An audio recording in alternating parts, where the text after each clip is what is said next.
Gonna have to do some noise reduction. What is going on in your background there? Oh, it's a fan. Do you want me to turn it off? No, it's all right. It's hot. Yeah, it's hotter than. I can turn it down if you want, or turn it off for a little bit. I'll just be sweating like Albert Brooks and Broadcast You News. get flop sweat? Sure. Oh, well, yeah. It won't be flop sweat. It'll just be sweat. Sweat. Do you want to turn it down or do you want to leave it? You tell me what you want to do. Is it too much? It's pretty noisy. All right, give me a second. All right. Hey, live chat is open. Hopefully somebody will join us. Lice chat? I did not do anything to promote this or tweet it out or anything. I turned the airplane fan off. Is that better? Perfect. All right, good. I'll only die about 20 minutes in. Good. We'll keep it short then. All right. You know what? I'm going to tweet this as long as we're taking our time here at the beginning. Sure. Let me quickly tweet this out. Just say we're live. Chat room is open. Let's see. I'll put it on Facebook.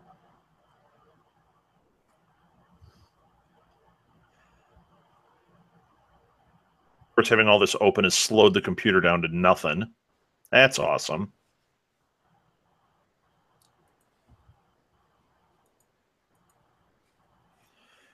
All right, I can close that. And I can close Facebook, which is always the pig. When you have Facebook open, it just kills you. There we go.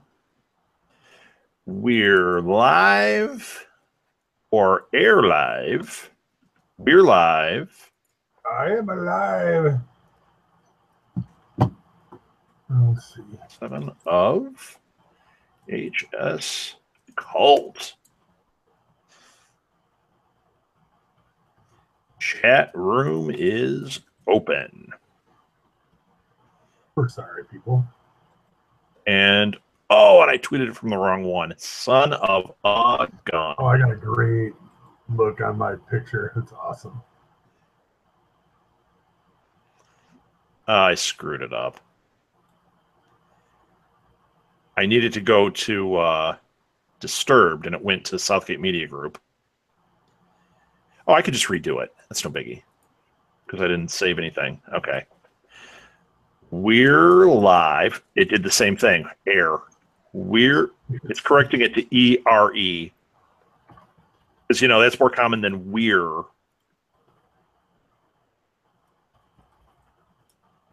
Season 7, Episode 3 of AHS Cults. Chat room is open. And I want it to be AHS, and I'll do it from here too. Hey, at least you spelled horror right. Yeah, no kidding. Dude, I found like that 5 was pretty mistakes. Bad. I thought I corrected them all, and then you texted me. I'm like, son of a... Well, I liked how somebody wrote it on there. They're like, is it H-O-R-O-R night? Yeah. All right. Are we ready? You should have seen the first response I had to that. Hey, thanks. No. It is, as a matter of fact. And your mother's a horror, if you know what I mean. Hello. Hello. All right. Are you ready? Sure. Lots of ambient noise going on over there. Welcome. Welcome to Disturbed Season 7, Episode 3, Neighbors from Hell. I love this name. I thought this was great. I'm Rob Southgate. With me is Chris Mao. And on our chat room, we've already got Sally Noble with us. So hi, Sally. How you doing? Hi, Sally. So before we get into the show, because I'm sure we've got a lot to talk about, I wanted to mention a tweet that we got. Here we go. There was one tweet that we got in this week. I don't know. It was pretty slow for us. It says, what if Allie is faking being scared and pretending she sees clowns to manipulate Ivy for some reason, with a little emoji. That's from Gwen Stevens. Gwen, it's funny because I've seen this same thought come up. When you wrote it, it was the first I'd seen it. And that's why I responded, you know, like, hey, that's a really interesting idea. And then I was watching the show and I was thinking, you know, I don't know, but I've seen it now pop up in a bunch of chat rooms. I've seen it on some Facebook groups. I think it's American Horror Story is My Life or something, one of those groups. It's an interesting thought. You know, part of you says no, but then for me, I was getting kind of a Fight Club vibe when I thought that. So I don't know. What did you think, Chris? I think that supports the Fight Club, where I think Allie's the one in control. I personally do. Or I think that's one good plausible theory, where she is the one manipulating all of this, and she's playing maybe she's schizophrenic, maybe whatever, and it's got that. Do you think she's aware? Do you think she's aware? Or do you think that she really is like multiple personalities making this happen? I think the personalities are coming together because, as we're going to talk about, Allie takes a big, I think, emotional step at the end of this episode about things with her life, and I think they're converging. So maybe she's just really messed up and they're using her, or maybe she's the one who's in charge or is kind of in charge, but I don't know. Okay. We'll have to see. That was I think that was one of the things we talked about in our very first podcast. But I have conversations in my head, so right. Maybe that was there. So I'm going to have to struggle with this one a little bit, only because I watched it last night. Mm-hmm. And since then, I've had the quiz review from hell in my master's program. All finance class. We covered 4 chapters in the last 2 hours. My brain is mush. So, sure. Chris, you're going to have to kind of guide us through this. As you say stuff, I'm sure I'll remember all sorts of things. But I have another question. Yes. A little bit of business. Follow us on Facebook. Look up Disturbed Podcast. Follow us on Twitter @DisturbedPod. There you go. We have a podcast marathon coming up October 7th. We are not on it as Disturbed this time unless somebody drops out, which is what happened one other time, and Disturbed ended up going live at the podcast marathon. You'll be able to watch that marathon, though. It's 13 hours, October 7th. It's at Chris's place, the Blue Box in Elgin, so you can come see us live there, Elgin, Illinois. If you can't get there, YouTube Live. We will be right here where you're watching this. We will stream all 13 hours unless something goes wrong. Also, we have a second concurrent marathon going on the Capes and Lunatics YouTube channel. And we'll put all links to all that stuff on our Facebook page. We'll have it on our website also. And the lineup has become incredible. And we still have people trying to get in. I don't know, man. This is turning into quite the thing. So I just wanted to plug away, get all that stuff out there. Follow me at R Southgate. Follow the show at DisturbedPod. Follow Chris at Blue Box Cafe 176 on social media, or www.theblueboxcafe.com. Okay. Now, and I'm sure Sally will be watching us because that's what you do. Right, Sally? So I have to ask you a question before we start. Yes. I have quite the clown story. Would you like it now or at the end? Go ahead now. Let's entertain us. You want it now? Yes. Okay. I'm going to get a lot of this wrong. Do like half of it and then half like halfway through. I don't know. Just do it all. It's okay. No. Do you want me to do half? Because here's the deal.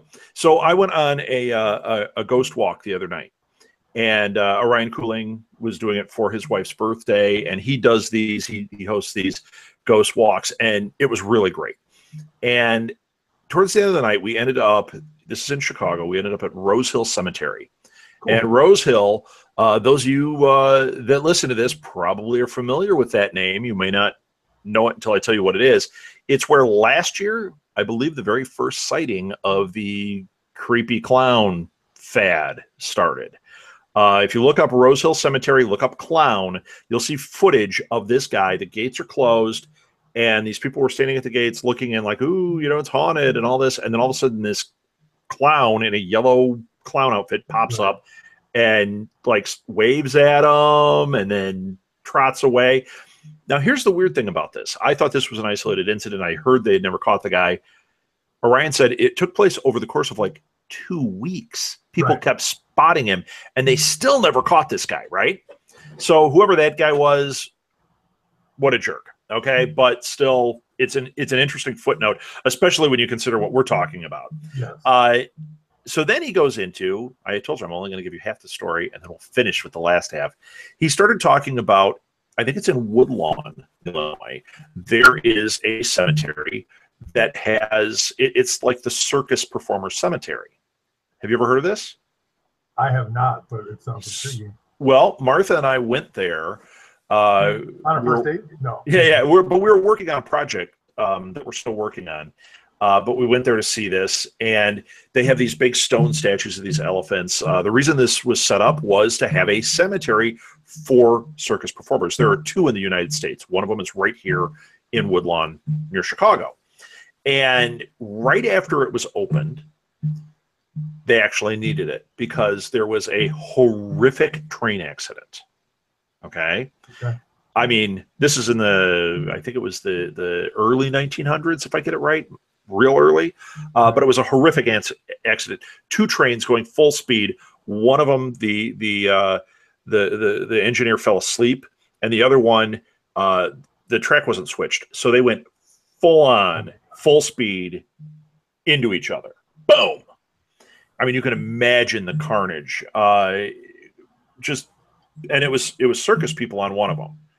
So just horrible animals and performers and, families. Like there are some people that were still not identified and, just horrible. Right.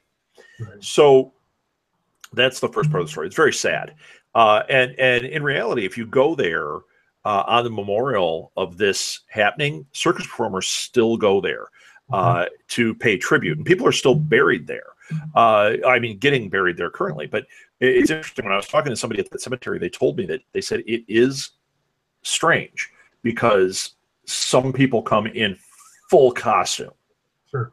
So they said, the nightmare of clowns walking around, they're all walking around the cemetery, but they said it's very, somber, and there's, but for the outside person that doesn't know what this is, it would be pretty weird, right?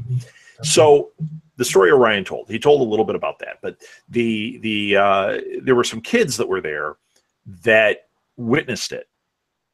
And these 2 boys, and this was a story that was actually in the paper after the fact, and then it was there were quotes and everything. So he's like, yeah, there's a lot of truth to this, okay?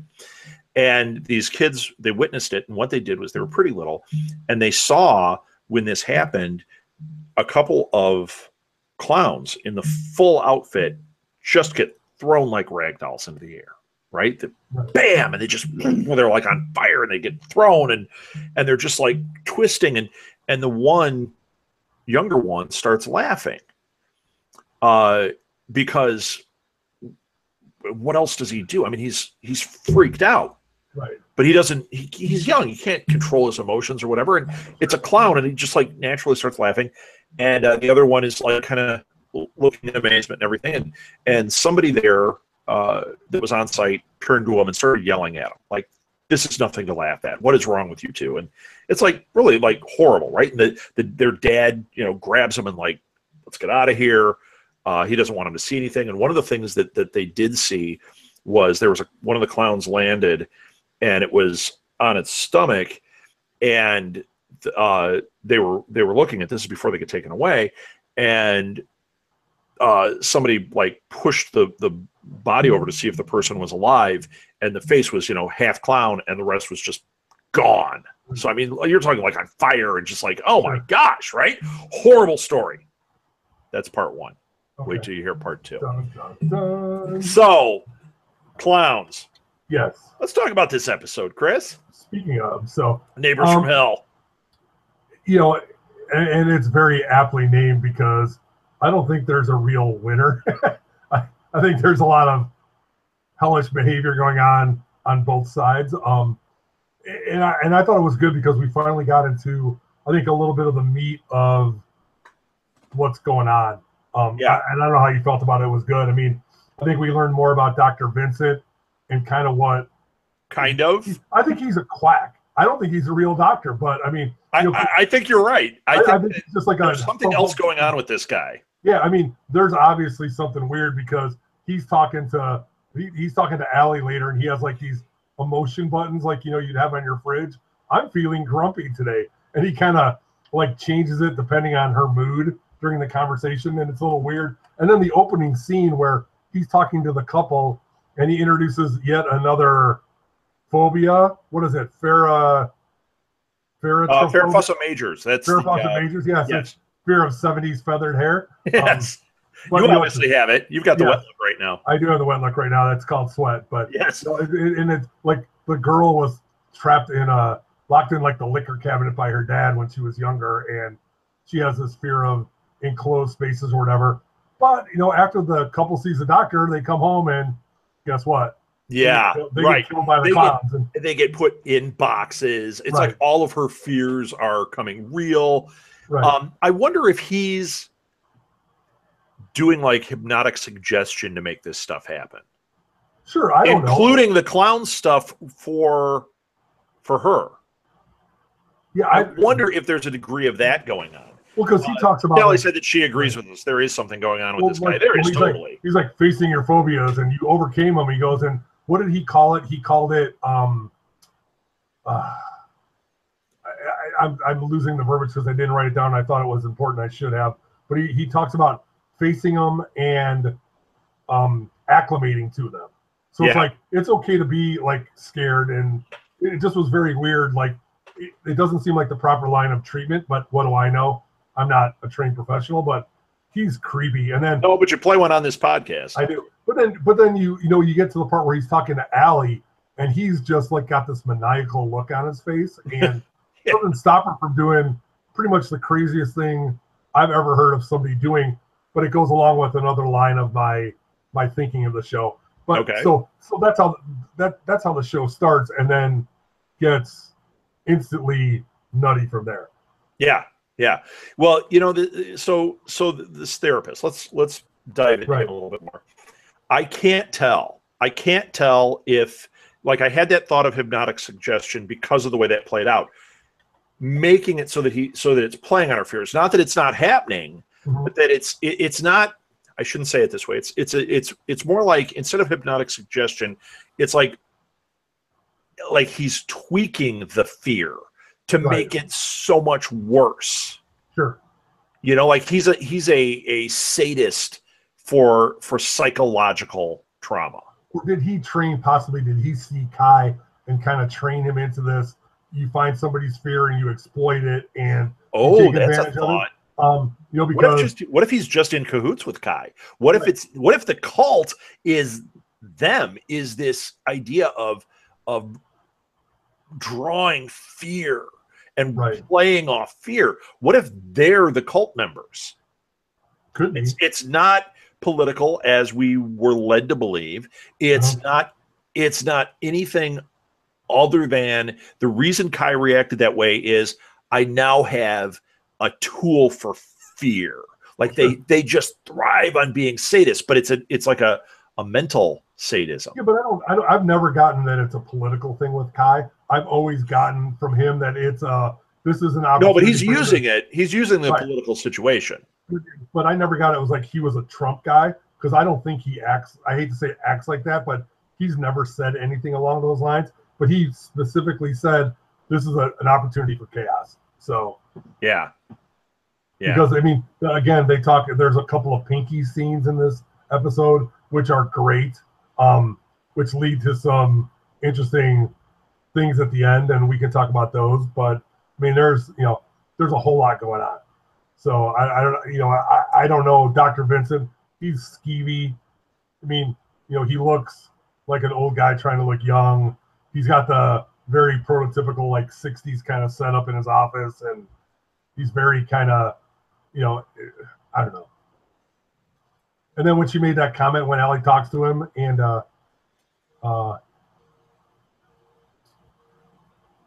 what do you mean? When he's talking to Allie, and he's just and sorry, I lost my train of thought. That's okay. No, but I. Yeah, sorry, you sent me a message. I'm like, hey, no, that's cool. When he's talking to Allie, and he, like is telling her what she needs to do, and like, like he tells her that maybe she should spend some time at a hospital, and she's like, no way. It almost felt like he was egging her on to do that. Did you get that? Yeah, I kind of had that too. Once again, I can't tell. I did get that too, but then I lost it because it didn't seem to fit the narrative that I was putting in my head. Right. So I really can't tell what's going on. And I can't tell when Kai does this. Yeah. Is he hypnotizing?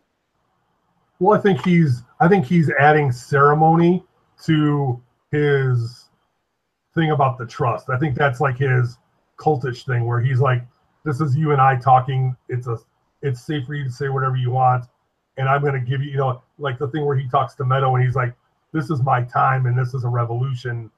You're not going to act like a jerk or make fun of this situation. Right. You need to be serious. So I take that as a very serious kind of ceremonial part of the whole process. Yeah, maybe it is just ceremony.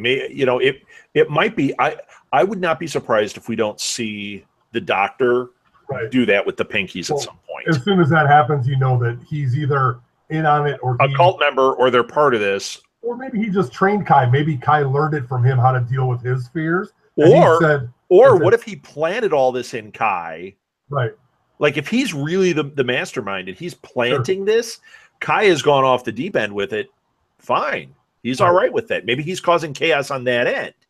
Because when the Doctor addresses the situations, he does it in the very politically correct, oh, well, these are awful things that are happening. But he doesn't specifically say those things that are happening to you are the awful things. He's kind of just like, oh man, the situation's really bad. Well, is it the situation with the murders and what the things going on?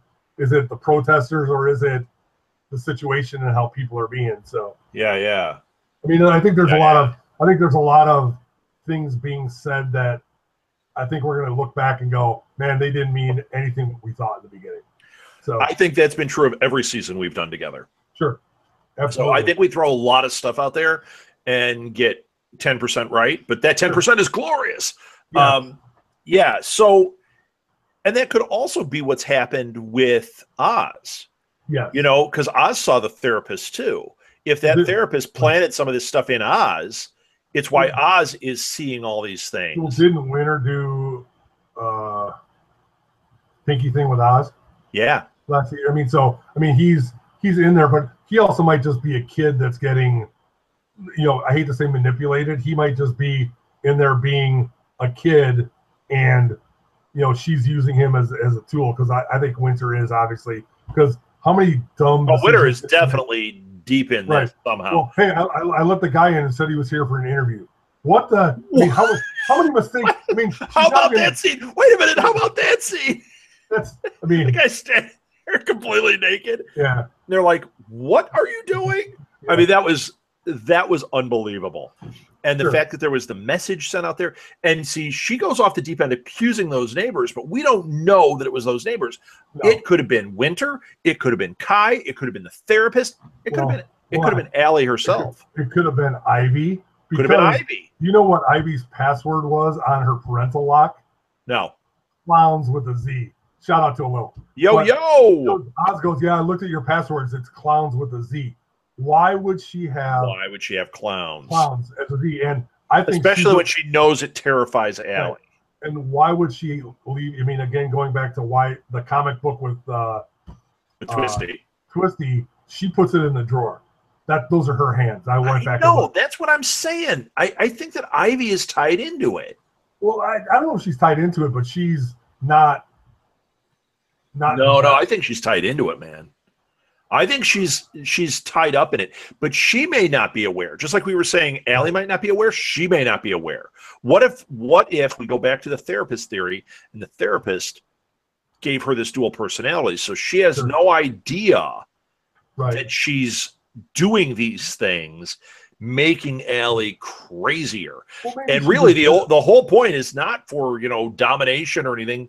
Like because really, if you watch the beginning of the series, it made you think that they were trying to make everybody nuts. And we kept saying, why are they doing it to these two? Maybe they really are just doing it to Allie. Maybe she's their sacrifice. Or maybe Ivy's the sacrifice. Or maybe Oz is the sacrifice. Well, I mean, how about the time when the cop talks to them and Allie's kind of starting to go off the deep end? And he talks to Ivy, says, does your partner have any regression? And Allie's like, don't talk to me. I'm right here. Don't talk to her. I'm not crazy.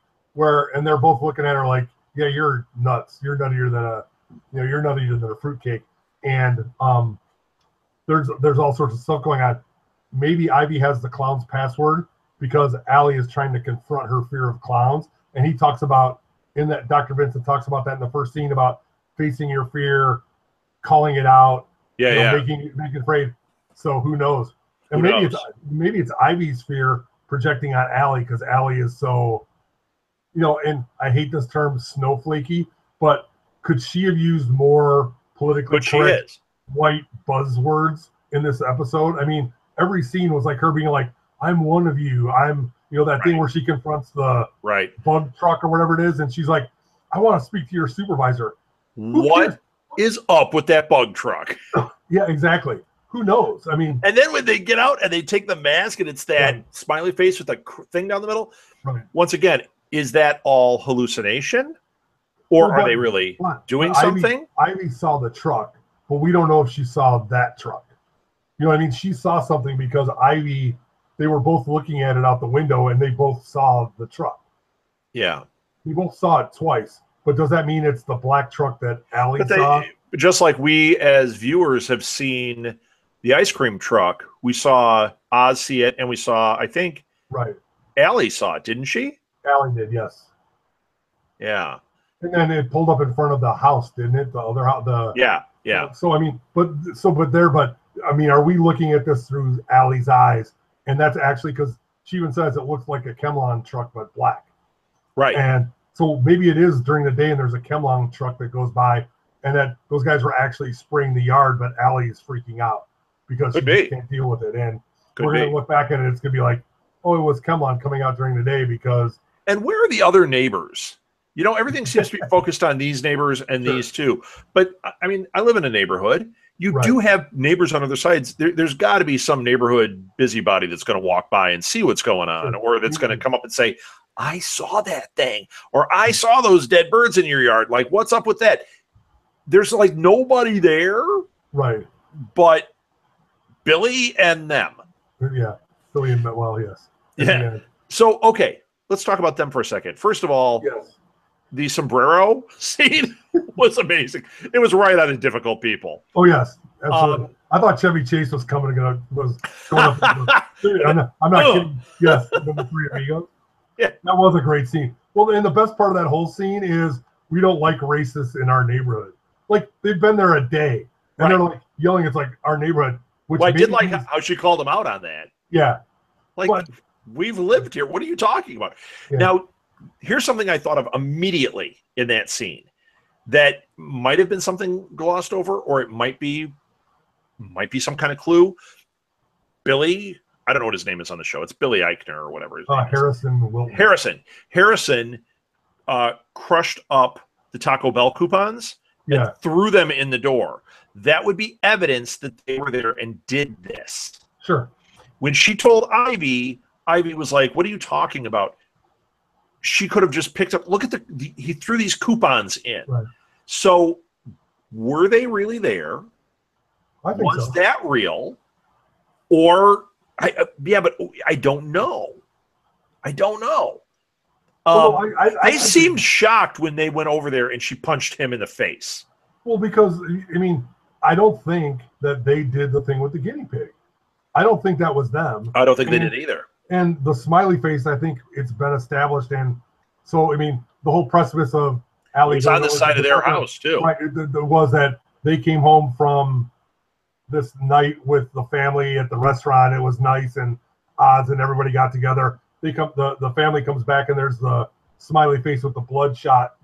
I believe it's a gunshot in the middle, right? And that's bleeding. Yeah, that's what that symbol is. What it looks like. Was painted on Allie and Ivy's door.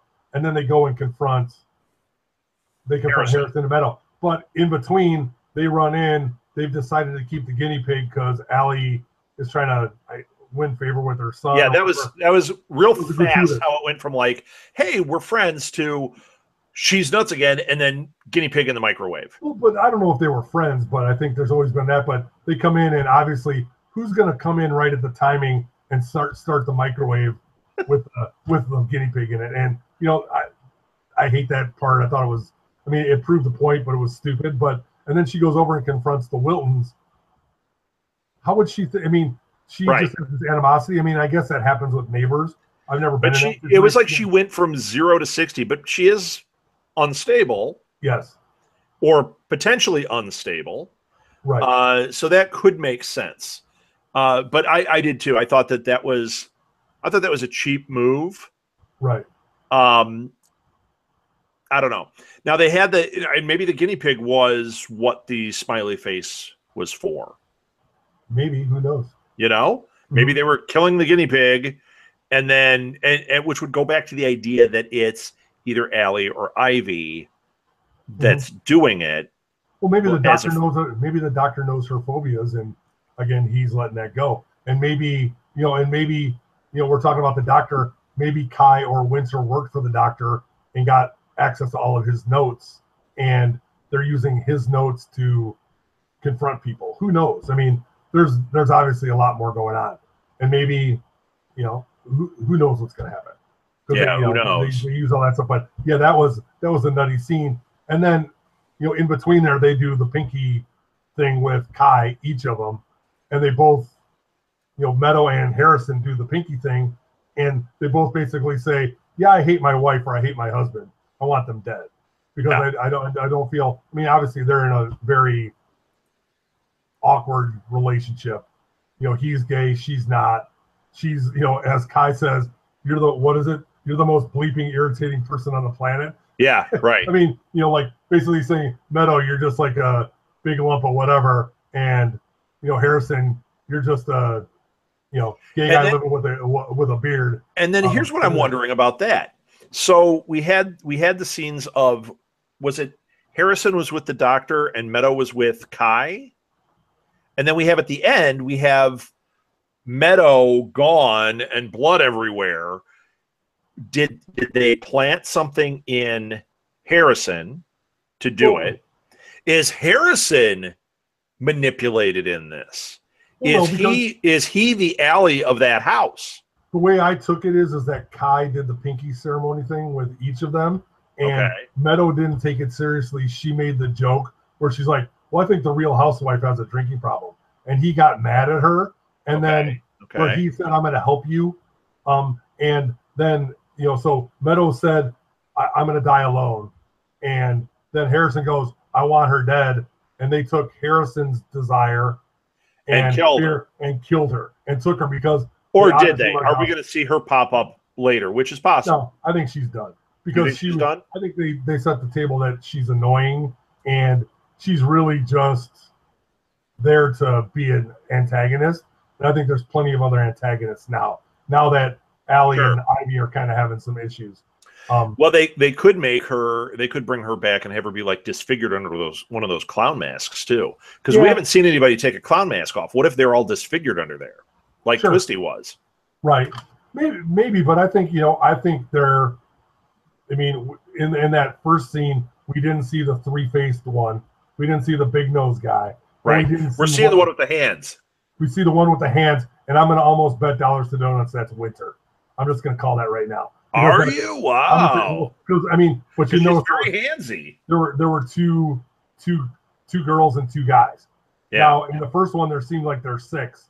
I'm wondering if this couple maybe was part of it and then they killed them. I don't know. It's gonna be interesting to see what I'm gonna try and keep track of the clowns now and see who comes. Because who's there when and who's there when and what's going on, because I think it might change and maybe the Wiltons were clowns and now they're not anymore. And it'll be interesting to see if something changes. Yeah, we might have to keeping track of the clowns. Right. Maybe Ivy's one of them. Who knows? I mean, Ivy's gone a lot. She's at work a lot. We might actually have to go back and mark who's there when clowns are and who isn't. Although nobody's there when the clowns are, technically. Right. Yeah, but I mean, You might be able to time out, like, we didn't see where so-and-so was during this time. Or these clowns are here when the Wiltons are clearly not there. You know, Right. there might be something to that. Well, I think Kai is the three-nose. It's either Kai or the doctor is the three-nose clown. Yeah, I think so too. He seems to be the leader, and I think Winter is the head and the head clown. And then after that, I think, but I also think that maybe the doctor is the one dressing as Twisty, because if you go back to that thing when we know there was a clown in the house, because we saw the three-nosed one, right, with Oz. I don't think that was a dream. I think they were really in the house. Somebody was dressed as Twisty. It's not Twisty. Twisty's dead. Right. But it's somebody dressed as Twisty. So we saw the play out of Twisty, the fake Twisty, earlier. Right. So now whenever we see Twisty, we're assuming it's a dream. Right. What if that assumption is completely wrong? What if they laid Twisty into this kid's subconscious? They got him the toy. They got him the comics, and then the doctor shows up as Twisty. I don't think it's Kai. It's probably It could be the doctor. Yeah, I mean maybe. Or Kathy Bates. Where's Kathy Bates? Yeah, she's not going to be in this one. So yeah, we had a McDermott Mulrooney whatever sighting today, which was great. He was absolutely horrible as a newscaster. It was great. It was great. Because I mean, between him and I love Adina Porter's horrible street reporting. Oh my gosh. It's so bad. It's like, it's like cable news. It's so bad. It's great. And it's like you can almost see her like reading it. It's awesome. Because she's a very talented actress. So, we've seen plenty of her and we've seen plenty of her and stuff. Yeah, I mean, she was great in Newsroom and great in other things, and then you see her in this, and you're just like, she's just hitting it out of the park with the bad TV reporter. Yeah. Oh, and the neighborhood is in fear. It's like just making up crap to say. It's yeah. So what else happened in this episode? We had this was kind of a transition-y episode. There was a lot of stuff laid in there. We had Meadow, we believe, murdered. We had the truck. We covered that. Yeah. We had Ivy find out about Allie and Winter, although even that was weird. It was like, okay, it's on his computer. We saw we saw Winter mess with the computer. Right. So maybe she planted that. Well, it's very likely. But Oz said he changed the parental controls, that he did it because he knew the password. Yeah, but he couldn't get it to close. They couldn't get it to stop. And that makes me wonder if she did something. Somebody had to have done something that for Oz not to be able to even just shut it off. Sure. And Ivy seemed legitimately freaked out by that. She seemed legitimately upset. Right. Whether she's in on it or not, she might not be in on that portion of it. Right. And it might be like, and that might be how it was presented to her. Like, Allie is not stable. She's not who you think she is. We need to do this fear therapy on her or something. Who knows? Yeah. And I mean, from having seen the scene as it happened, like we did, from our perspective, and then seeing the videotape, I mean, obviously it was the damning 10 seconds. Oh, yeah. I mean, if Ivy had already built up a lot of, not animosity, but a lot of angst about the relationship. And she even said that little part where she's like, "You're not the person I fell in love with." And she's obviously been dealing with. Didn't she say that earlier too? Right. When they went over to when they were coming back from the Harrisons after the will, where she punched her, she's like, "You're not the person that I fell in love with. You're different." Yeah. And she had said that at another time before. I think she said that in the first episode. Right. When she was acting all weird and she said something like, "Hey, you're not the person I fell in love with." So once again, going back to the Ivy is shady idea, could be. In fact, Sally wrote Ivy is shady. So believe it. Believe it. She sent over a worker who was a pretty good worker of hers to their house. Right. And he gets shot by her wife, and she has almost no animosity about it. The cop's like, "Well, you have every reason to shoot him. It's okay in Michigan." What's up with the cop? What's up with the cop? You mean besides hanging out with? He's one of the clowns. He probably is one of the clowns, and he's him and Harrison are hooking up, obviously, because that's what Meadow said in the Pinky. We're led to believe that he's a cop, but we don't know that. Right. We don't know who this guy is. Yeah, but he's pulled up in. Doesn't matter. We don't know who this guy is. Right.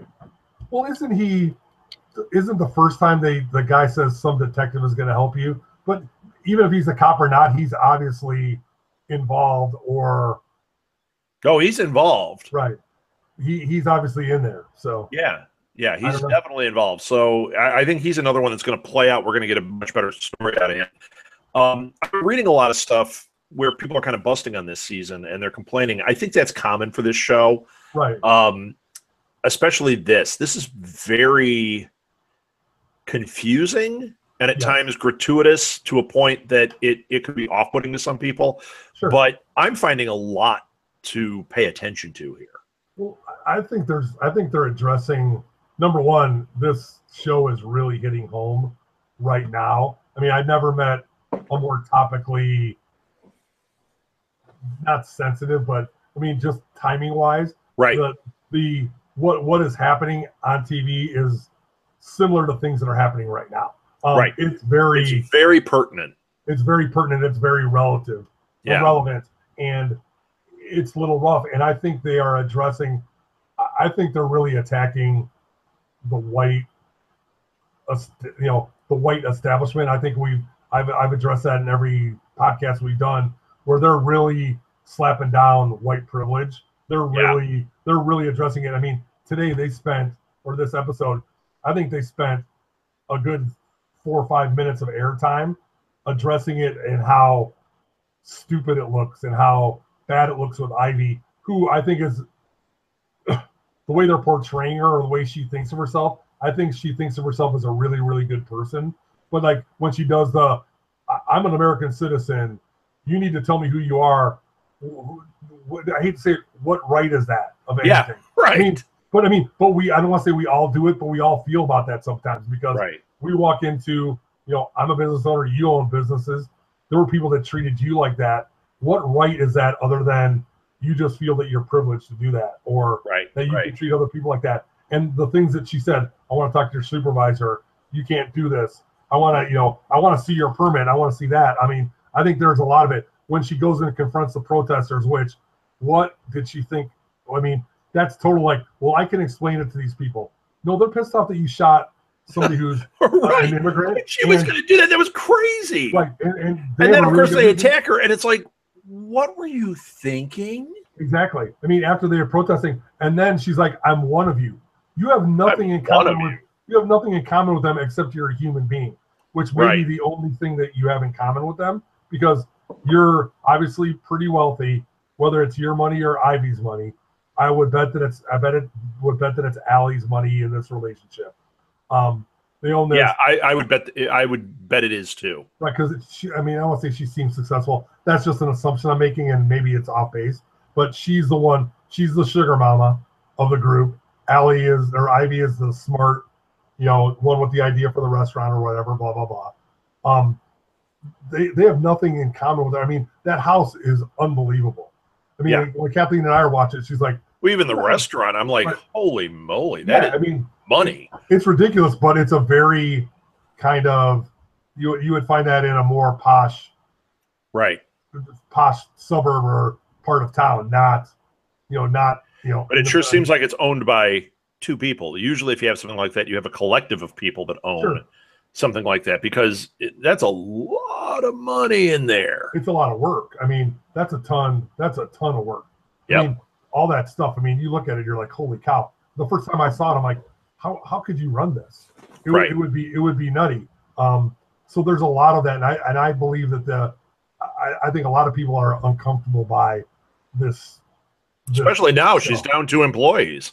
Yes, at least. Well, and her partner isn't working very much because Although did she before? She was the front. She was the one at the counter. Yeah, but that's an important. I'm saying that's an important role. But what I'm saying is there is a lot of other work going on there, and I have a feeling Allie was the face of the place. I don't think because she doesn't seem to be super involved in any of it, other than she was like the greeter and she loved people, and Right. you know, which is kind of weird too, because she seems to have so many phobias in that. Like, I wonder how she could function in that role.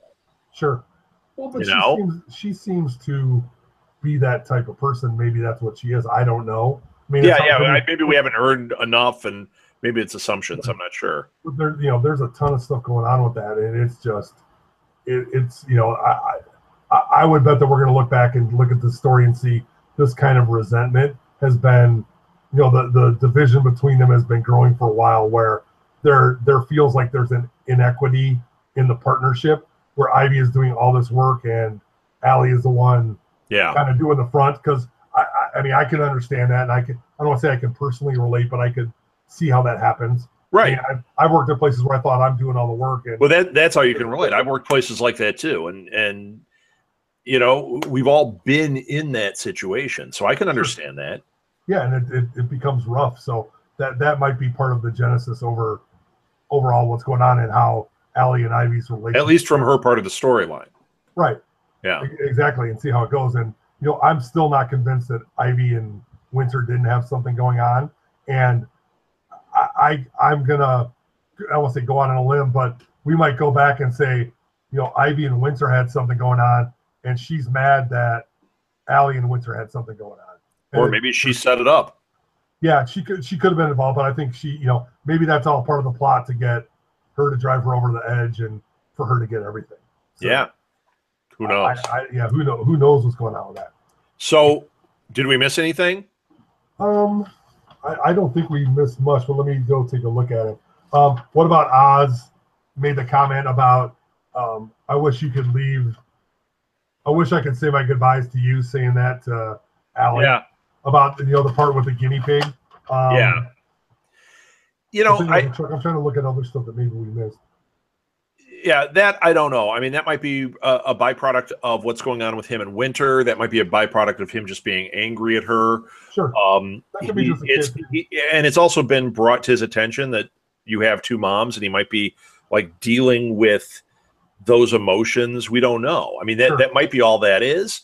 But some adapt to that real well, and some, and especially at about his age, they start questioning those things, and that might be what he's right. Like Witter is putting those seeds of doubt in his head, and he's going, "Who is my mom, and why do I have the two of you?" And you're the one who's bringing a lot of craziness into the house. Well, sure. And then Harrison made a comment like he should have a male influence. Yeah, like Harrison. Right. Yeah. There's too much. Well, I mean, there's too much testosterone or estrogen and what did he say, lesbianism over there for him? Yeah, great. I mean, he was just being insulting, especially coming from a gay guy, which I found very kind of ironic. Not that it's not, but it was very kind of weird. But he could. There was that comment he made when Winter says, "Who's your mom?" He goes, "I'm supposed to say that I come from a loving family of 2 women or whatever." And so yeah, he said it kind of like he's been coached. Right. Well, and he didn't say it with much conviction. He was kind of like, "Oh, this is what I'm supposed to say." Not like, "Hey, I love." But it's obvious that he loves both of his mothers. It's very obvious that he does. But that the scene when they're at the restaurant and they're kind of, getting a little bit more romantic and they're having like a good time. He seemed a little bit uncomfortable with it. Yeah. Didn't you get that feeling? I don't know. Maybe that too. Maybe that's. But then maybe it's just that, like, I'm sure if Martha and I are having a little bit more of a romantic moment, at dinner or whatever, Molly would be uncomfortable, Yeah. So it could just be that. Or it could just be the pressure of all this weirdness going on. Sure. I mean, and there's a lot going on, so. Yeah. And is Oz really there? No, I'm teasing. So. Is there a red doorknob every time Oz appears? Yes. So, all right. I don't have anything else in this episode, but I got a second half of a story. Are you ready for it? Yes, let's hear the second half of the story. So, and now the rest of the story. Okay. So, and he actually got this, Orion got this from, it's like a ghost story, but it was in the newspaper. He was going to send it to me. So as soon as he sends it to me, I'll give you a link. I'll put it in the show notes for this crazy story. But basically, the guy and his kids went home. The kids kept having night terrors then. Okay. What a surprise, right? They saw these clowns. They saw this one burned and all this. They're having these night terrors. And the one kid, I might get some of this wrong, but they heard like in the middle of the night, like banging on the door, and the father went down and was like, "What is going on here?" Like his kid had the night terror, wakes up, puts him back to bed, banging on the door. He goes downstairs, looks outside. He's like, he looks through the thing and he sees a full-on clown out there, right? Okay. Banging on the door. And he's like, what is this?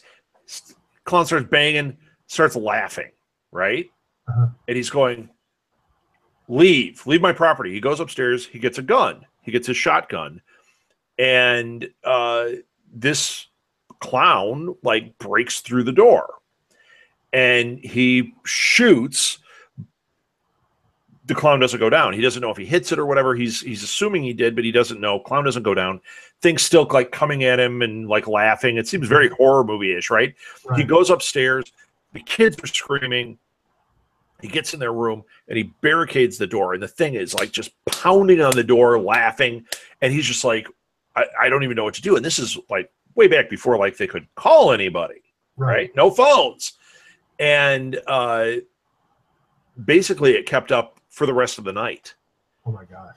And Orion made a good point. He goes, well, I don't know why they didn't jump out the window. And then he goes, but I also don't know. Maybe they were on a third floor or something. Right. They were in the room and couldn't get in. So maybe they were just like, I'm going to sit here with the shotgun facing the door and pray that it doesn't come in, you know? When sun came up the next morning, it went silent. And they were like, what happened? They waited it out a little bit, heard nothing. Finally, the father went out into the, like opened the door. I'm sure he was like, with the gun, opened the door, went out, and like everything was trashed in the house. Things were just knocked over, dishes broken, furniture ripped.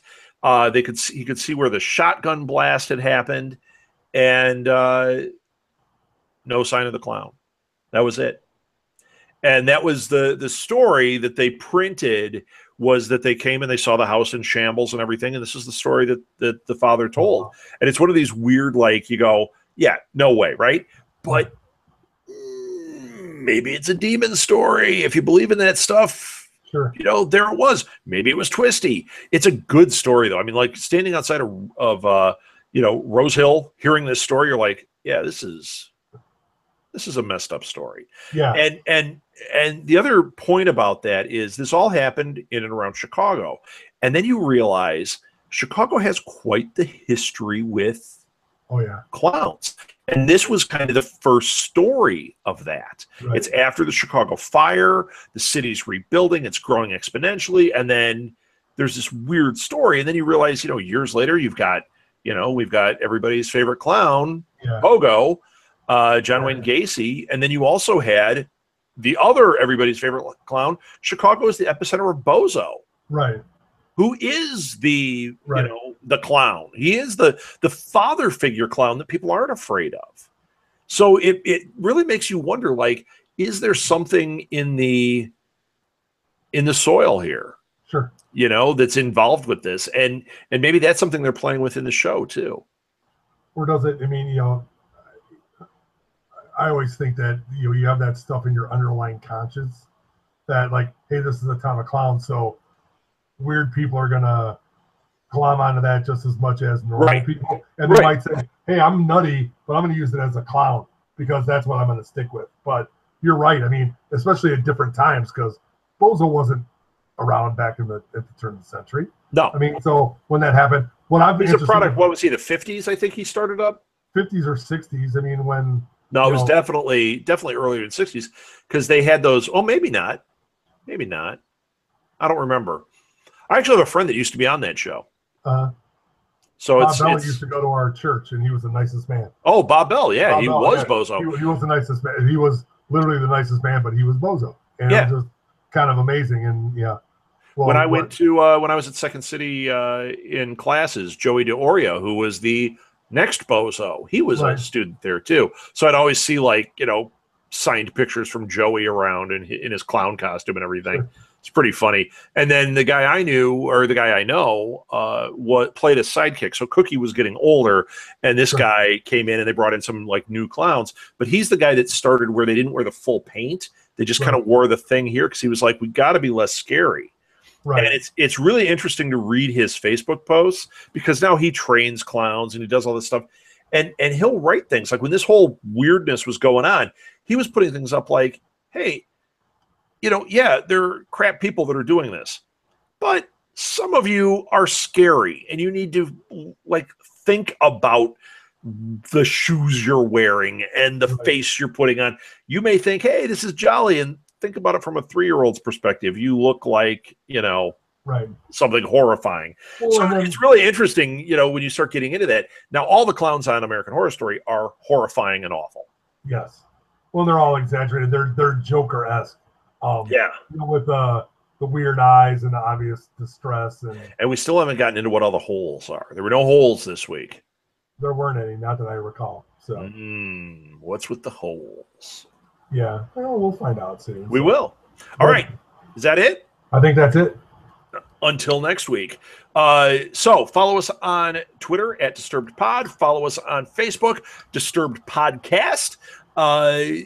Follow me at R Southgate. Follow Chris at Blue Box Cafe or Blue Box Cafe 176. And check out the 3rd annual SMG Podcast Marathon coming up October 7th, right here on this YouTube channel, or on Capes and Lunatics if you want to see some original stuff there. But if you want to see the thing that's streaming live from the Blue Box, it's right here, folks, right on here on the Southgate Media Group YouTube channel, or even better, if you can get your way to Elgin, Illinois, and go to the Blue Box Cafe, we've got 13 hours of podcast. Time Crash is going to be out there. They're a Doctor Who tribute band that's phenomenal. We're going to be doing game shows, and we've got a League of Geeks is doing 30 Days of Horror, which is going to be a lot of fun. We've got all sorts of sponsors and raffles and giveaways and all sorts of stuff going on. It's a real circus. So, it'll be a circus. Chris and I are going to be dressed as clowns. Absolutely. Putting on our makeup and all creepy. All right. Is that it, Chris? That's it. All right. Keep staying in communication with us. Give us your theories. Give us your thoughts. We'll put that Facebook thing up again. Hopefully some of you start writing in. Until episode 4, that's it. Time to bring down the big top.